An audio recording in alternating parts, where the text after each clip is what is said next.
Hello guys, I welcome you all to the day 186 of our series, and in today's session we are going to learn the last remaining causative verb. So now let's move forward, and here is your yesterday's task. So here you were supposed to encircle the correct preposition used after a specific noun. First one is a grudge for or against someone. The correct answer is a grudge against someone. Next is a ban on something, a substitute for something, a complex about something. Next one is have control over something.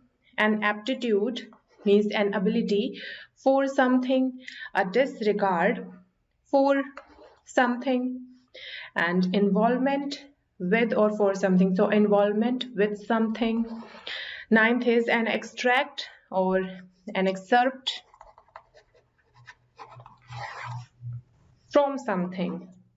And last one is a remedy for something. So now let's move to the next exercise, and here you are supposed to complete the sentences by filling those blanks. First one is he is a thoughtless man and has absolutely no dash for other people's feeling. Absolutely no concern, or you can say regard. Next one is the album is largely a dash of her old songs. So largely a compilation. And next one is I had to read and dash from her autobiography. So an excerpt, or you can also say extract, or you can also use this word abstract. Next one is Barry has had a dash against me, a grudge against me ever since I was promoted over him. And next one is I have never had an dash, an aptitude for figures or mental arithmetic. Next is they shot a couple of clips from Almodovar's latest film. In case of film, we usually use this word clip. Next is there any dash of the number of books we can borrow from the library? Restriction. Is there any restriction? And last one is she has lost dash of the movement in her left arm. She has lost control of the movement of her left arm. And now let's move forward. So by now we have completed all the causative verbs except let. So now in today's session we are going to study the cases of let. Listen, there are many cases of let, and out of those the one case is of causative verb. So, and in today's session we are going to learn the active as well as the passive formation using let as a causative verb. Well, as we have studied in case of have and get, that we have different forms in their active as well as in their passive forms. But in case of let, you need not learn different structures because there is single structure that is applicable in case of active and passive. After let, used as a causative verb, we have to use the first form of the verb only. In both the cases, active, also in passive, and that too without to. So, what do you understand by this word let? Let means to allow. That means somebody is allowing you to do something. कि कोई person आपको allow कर रहा है, आपको छूट दे रहा है कि आप कुछ भी करो, आपको परमिशन दे रहा है कुछ भी काम करने की, तो वहां पे हम let को यूज करते हैं.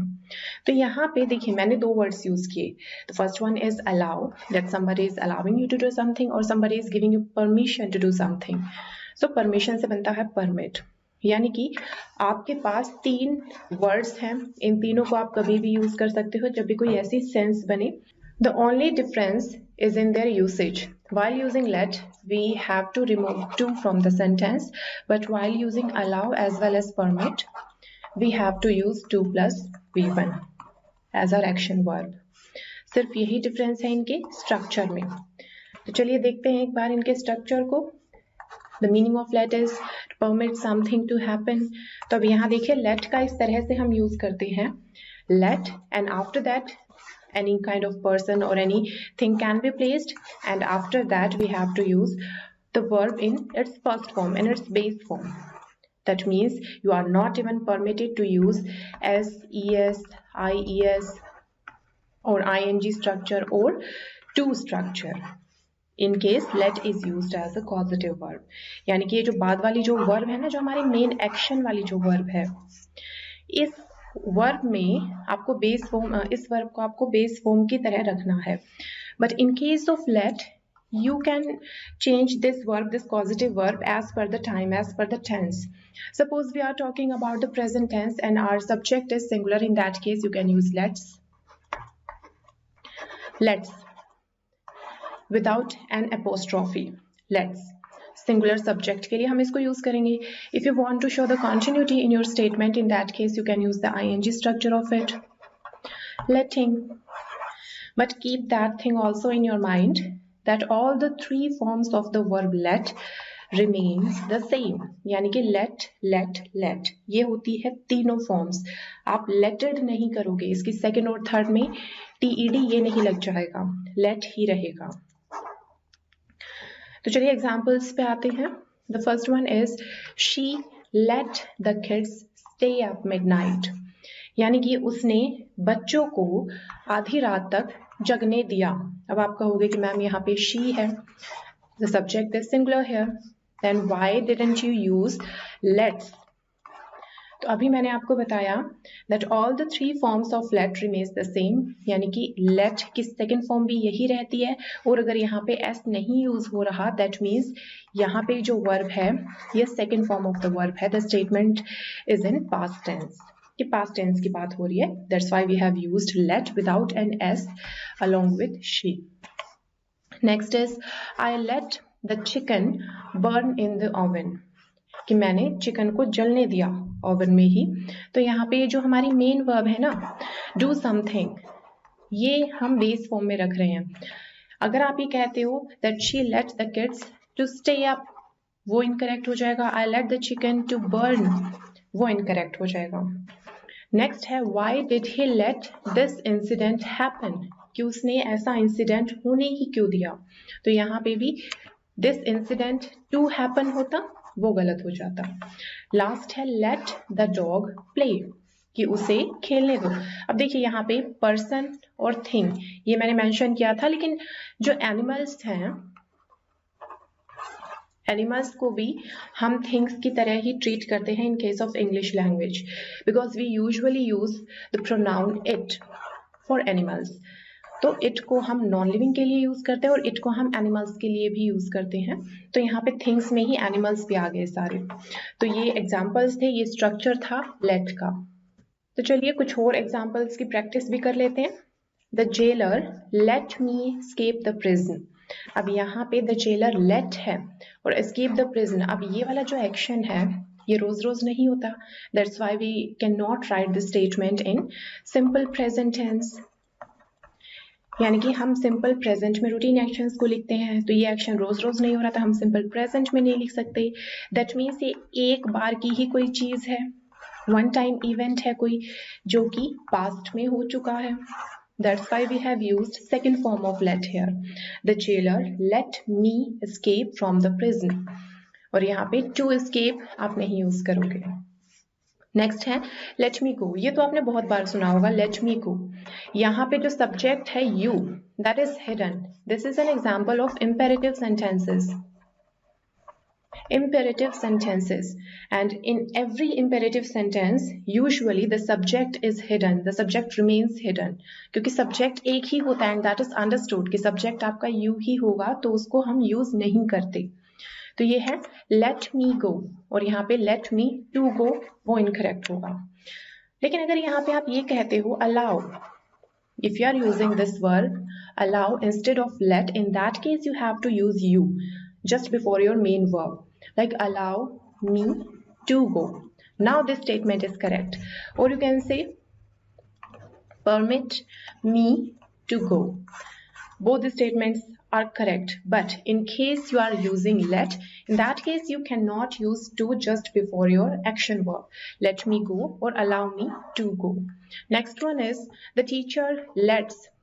Here this is some kind of a routine action. So the teacher lets the student discuss among themselves. यानी कि टीचर ने बच्चों को आपस में ही डिस्कशन करने दिया, उसने उनको अलाउ किया ऐसा करने को. तो यहाँ पे the teacher let's the students, क्योंकि लेट के बाद में हम कोई ना कोई ऑब्जेक्ट लगा रहे थे, उसके बाद में डिस्कस अमंग, ना कि टू डिस्कस, ये हम नहीं यूज करेंगे. But again if you are using allow in case of let, in that case you have to go by the teacher allows the students to discuss. And next one is I'm letting him drive my car, कि मैं उसे अपनी car drive करने दे रही हूँ. And last one is Jane lets her son go out, कि वो अपने बेटे को बाहर जाने देती है. And now let's learn the usage of permit or allow. While using permit or allow, you must use the infinitive structure. That means 2 plus V1 structure. So John allowed him to drive his car. Now this one is correct. Next is he always allows his brother to do whatever he wants. Or you can also say that he always lets his brother do whatever he wants. Both would be correct. And next one is the teacher allowed me to sit for the exams. But if you are using let in the same statement, you have to go by the teacher let me sit. The teacher let me sit for the exams. So the statement is given in the past tense, but we also know that there is no such kind of word like let it. That's why we have to go by the same word, let me sit. And now here is an exercise for you. Just pause your screen and give an honest attempt. So I guess you have done by now. So let's come to the answers. The first one is मैं अपने बच्चों को खून खराबे वाली movies नहीं देखने देती. तो इसका आंसर हो जाएगा I don't let my children watch violent movies. ये इसकी ट्रांसलेशन हो जाएगी. But if you have used allow or permit, in that case you have to go by this sentence as I don't allow my children to watch. If you are using allow, then you have to use to just before this verb watch. Next one is Alina के पापा उसे car नहीं चलाने देते. Alina's father won't let her drive. नहीं चलाने देते, या फिर चलो अगर हम इसको प्रेजेंट में मान रहे हैं तो मैं will not want नहीं करूंगी, तो ये हो जाएगा Alina's father doesn't let her drive, या फिर Alina's father doesn't allow her or doesn't permit her to drive. Next one is वे बच्चों को आंगन में खेलने देते हैं. ये हो जाएगा दे let the children, pardon my spelling here, play in the yard.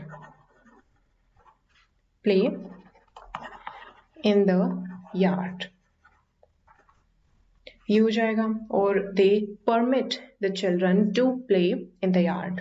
Next one is विज्ञापन यानी एडवर्टीजमेंट के खर्चे को $1000 से ज्यादा मत होने देना. तो लेट को हम यही यूज करते हैं अक्सर कि ऐसा मत होने देना, उसको ऐसा मत करने देना, ऐसे केसेस में, या फिर उसको ऐसा करने देना, हम जोर दे रहे हैं इस चीज पे, या ऐसा हो जाने देना, ऐसे केसेस में हम लेट को यूज करते हैं. तो यहाँ पे ये हो जाएगा, क्योंकि यहाँ पे खर्चों की बात हो रही है. तो एडवर्टाइजमेंट, अब एक चीज देखिए, एडवर्टाइजमेंट और एक और वर्ड होगा एक्सपेंस. क्योंकि खर्चे हैं। अब advertisement is a noun in itself and expense is also a noun, but we cannot place two nouns at the adjacent place कि हम एक noun के तुरंत बाद दूसरा हम नहीं use कर सकते. So somehow we have to make this noun an adjective so that it would be suitable to use just before a noun. यानी कि किसी भी तरह से हमें इस word को advertisement को एक adjective बनाना होगा ताकि हम इसको यूज कर सके एक्सपेंस के जस्ट पहले. तो ये होगा एडजेक्टिव तभी बनेगा जब हम इसमें ing यूज करेंगे as a suffix. So advertisement से एडवर्टाइजिंग हो जाएगा ये. तो एडवर्टीजमेंट एक्सपेंस नहीं होंगे, एडवर्टाइजिंग एक्सपेंस होते हैं. तो चलिए अभी आंसर पे आते हैं, इसके करेक्ट फॉर्मेशन पे आते हैं. So let me first clear the screen. It would be don't let the advertising expense, खर्चे प्लूरल है तो expenses exceed or surpass, $1,000. ये हो गया. अब यहाँ पे देखिए, चाहे आप exceed यूज करिए चाहे सरपास आप यूज करिए, but just keep that one thing in your mind that you must not use exceed along with more than. बहुत लोगों की आदत होती है एक्सीड मोर देन हमें साथ में बोलते हैं, जबकि या तो आप एक्सीड यूज करिए या फिर मोर देन यूज करिए, दोनों का सेम मीनिंग है, तो दोनों को हम एक साथ में नहीं यूज करेंगे. For example, the essay which you are about to write must not exceed more than 1000 words. कि जो ऐसे आप अभी लिखने वाले हो विमेन एम्पावरमेंट में, वो 1000 वर्ड से ज्यादा नहीं होना चाहिए. तो चाहे आप ये कहिए एक्सीड 1000 वर्ड या फिर should not be more than 1000 words, आप इन दोनों को एक साथ नहीं बोल सकते. सिमिलरली आप इस एग्जाम्पल में भी इन दोनों को एक साथ नहीं यूज कर सकते, exceed more than $1000, that would be incorrect.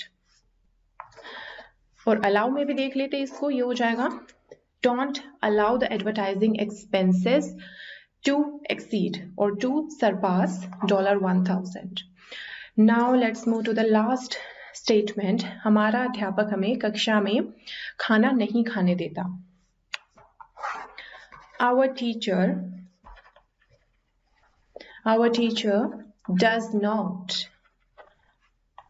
does not let us eat meal, or better you would say that lunch in the classroom. और या फिर आप ये भी कह सकते हो that our teacher does not allow us, does not permit us to eat or to have lunch in the classroom. ये करेक्ट हो जाएंगे. तो अभी एक और एक्सरसाइज है, और यहाँ पे आपको ट्रांसलेशन नहीं करना बल्कि आपको इसमें करेक्शन करनी है. If you find any of the given statement as incorrect then you have to rectify that particular statement. I am sure आपने कर लिया होगा. तो चलिए आंसर्स पे आते हैं. The first one is I don't let my younger siblings watch violent movies. You have to remove 2 from here.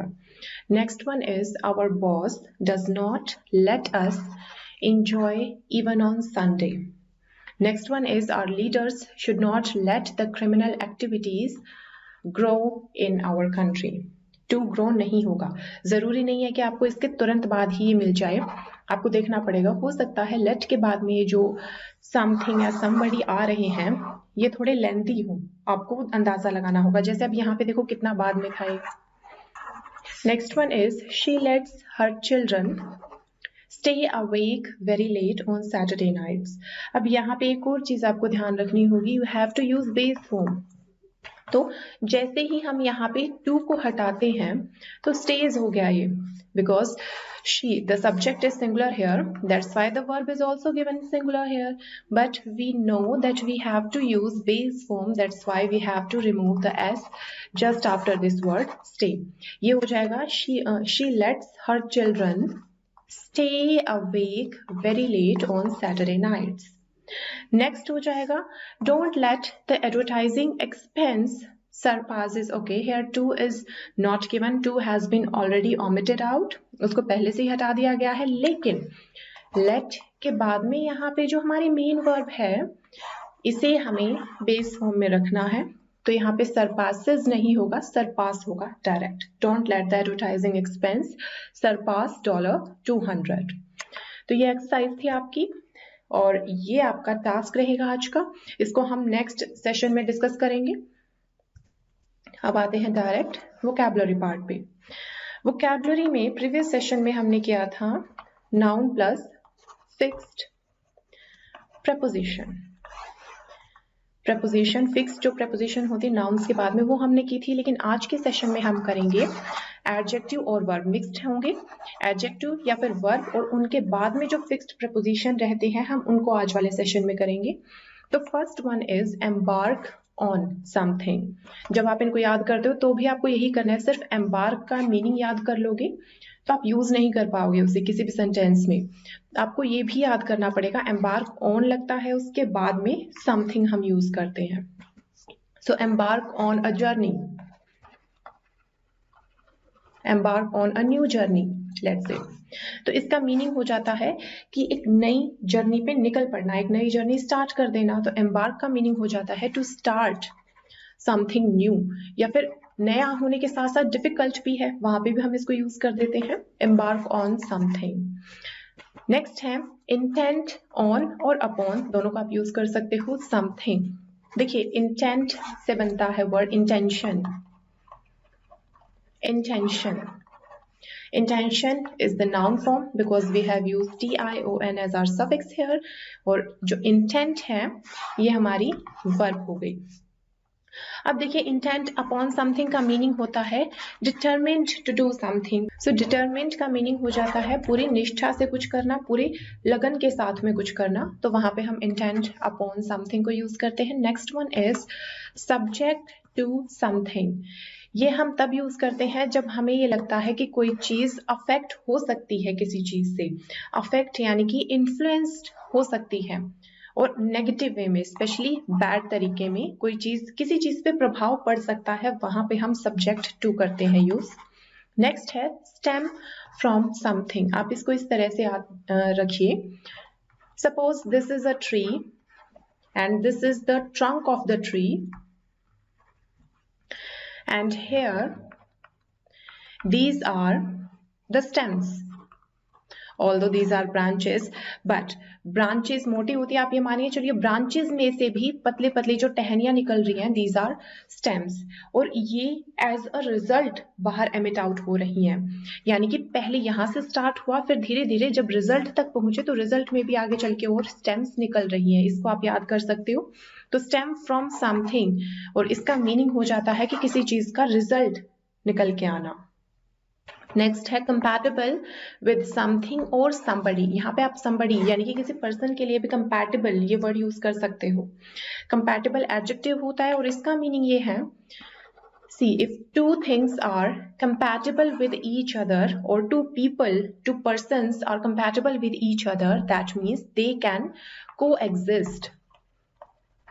They can coexist without having any kind of problems or any kind of issues. वो बिना किसी problem के वो दोनों साथ में exist कर सकते हैं बिना किसी लड़ाई के. तो वहां पे हम कह सकते हैं कि इन दोनों की कंपैटिबिलिटी काफी अच्छी है, ये दोनों एक दूसरे के लिए कंपैटिबल हैं, सूटेबल हैं. नेक्स्ट है लिव विद समथिंग. देखो इसको आप सिंपली इस तरह से भी यूज कर सकते हो कि लिव विद समथिंग या फिर somebody. खैर उसका मीनिंग तो आपको पता ही है, किसी पर्सन के साथ में रहना या कोई चीज आपको बहुत अच्छी लग रही है आप उसके साथ में रहो. लेकिन मैक्सिमम केसेस में लिव विद समथिंग को हम तब यूज करते हैं जब कोई बुरी सिचुएशन हम आ जाती है, कोई बुरी हैपनिंग हो जाती है हमारे साथ में, तो हमें उसको एक्सेप्ट करके पूरी लाइफ उसी के साथ आगे जीना पड़ता है. तो उसके लिए हम ये यूज करते हैं live with something, live with some kind of incident और सम काइंड ऑफ मेमोरी. जब आपको उसको पूरी लाइफ झेलना पड़ेगा. इन सभी को यहाँ पे सेंटेंसेस में भी यूज करके देख लेते हैं. The first one is They embarked on their trip to America with high hopes. High hopes यानी कि बहुत ऊंचे आशाओं के साथ में उन्होंने अपनी नई जर्नी स्टार्ट की थी, ट्रिप की जो अमेरिका में जाना था. The next sentence is she was intent on pursuing a career in business. यानी कि she was determined on pursuing a career or she was determined to pursue a career. यानी कि determined to कि वो पूरी लगन से ये चाह रही थी कि उसका करियर जो है वो बिजनेस में आगे बढ़े. This is career and there is one more word like this. There is a homonym, that means both words are similar but their pronunciation is different. ये हो जाता है carrier, carrier, और ये हो जाएगा सिंपल करियर. ये डिफरेंस है दोनों में. फर्स्ट इसको हम बोलते हैं कैरियर और ये हो जाता है करियर. कैरियर मतलब कुछ भी चीज को खींचना, कुछ भी चीज को ढोना, और इसका आपको पता है मीनिंग. नेक्स्ट में आते हैं. Trains are subject to delay after the heavy snowfalls. यानी कि स्नोफॉल, हैवी स्नोफॉल की वजह से जो ट्रेन है ये अफेक्ट हो सकती है, इन पे प्रभाव आ सकता है. So trains are subject to delay. Next है most of her health problems stem from an accident that she had when she was younger. कि एक एक्सीडेंट हुआ था उसका जब वो छोटी थी और उसकी सारी हेल्थ प्रॉब्लम, सारे हेल्थ इश्यूज उसी से निकल रहे हैं, उसी से आगे आगे बढ़ते रहे. यानी कि उसे हेल्थ इश्यूज तब से आना स्टार्ट हुए थे when she had an accident, जब से उसका एक्सीडेंट हुआ. नेक्स्ट है It was when we started living together that we found we just were not compatible with each other. कि जब हमने साथ में रहना स्टार्ट किया तभी हमें ये पता चला कि हम दोनों एक दूसरे के compatible नहीं हैं. Means we cannot coexist together. एक साथ में हम exist नहीं कर सकते, काफी लड़ाइयाँ हो रही है. That means compatibility नहीं है. Okay, compatible is an adjective and its noun form would be compatibility. ity, you have to use this suffix to make this word a noun. And the last one is I can't change the situation, so I have to learn to live with it. Means मैं इस situation को तो अब change कर नहीं सकती, तो अभी मुझे I have to, जब भी हम have to को use करते हैं that means हमारी helplessness show हो रही है. वहां पे helplessness, हमारी मजबूरी show हो रही है कि हमें करना पड़ेगा ऐसे. तो हमें क्या करना पड़ेगा? I have to learn to, कि मुझे इसी के साथ में जीना सीखना होगा. और आज का आपका टास्क रहेगा that you have to translate the given sentences. So guys, thanks for listening and just keep practicing.